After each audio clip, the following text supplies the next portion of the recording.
And now, Behind the Scenes International Report with TBN founder and president Paul Crouch. Join us for Paul's Around the World Daily Report to you, our partners.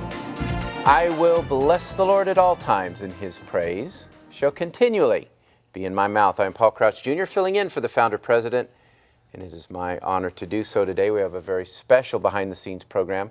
Behind the Scenes is designed for you, to tell you, those of you who love and support TBN, some of the good things and some of the exciting things going on right here at your ministry, not our ministry.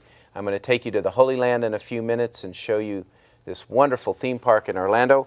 But right now I am joined by a special new friend, and new to certainly Behind the Scenes, but Pastor Freddie Scott from Nashville, Tennessee. How are you, my friend? I'm doing very well. Thank you for having me.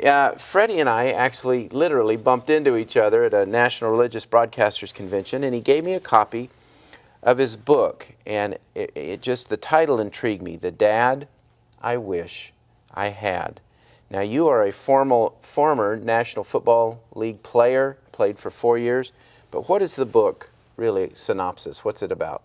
Well, it's written to that young person who didn't have the relationship with their father that they really wish they would. Mm-hmm. I talk about in the book some of the issues that I had being a second-generation NFL player. My dad played 10 years in the NFL, but like many families, had their own sets of challenges. Mm-hmm. And it was amazing to me that this types of frustrations and angers and confusion that you see in the hearts of young people mm-hmm. is the same whether or not the father was never there mm-hmm. or whether or not the father was home but just didn't provide the spiritual or emotional support that a child needs. And so it addresses that issue, that if I have that longing to have a relationship with my biological father, mm-hmm. how do I cope with that and be able to live a fruitful life? Yeah, and then our relationship with our Heavenly Father, you know, that's even more important. But Freddie is actually president and founder of Unlock the Champion.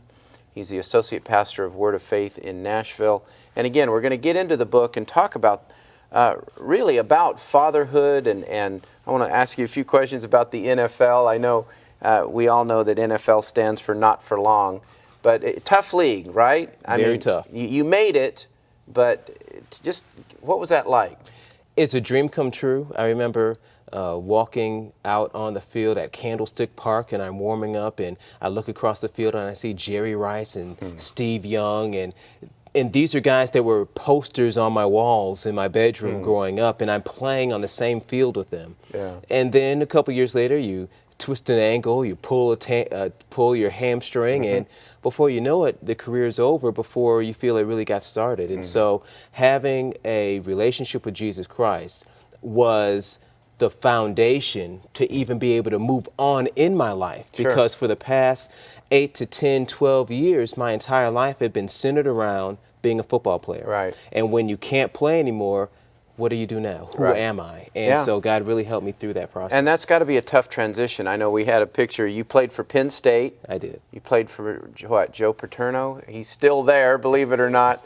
We kidded that, you know, he'll probably still be there even when you and I are promoted to glory. We, you know, Lord only knows.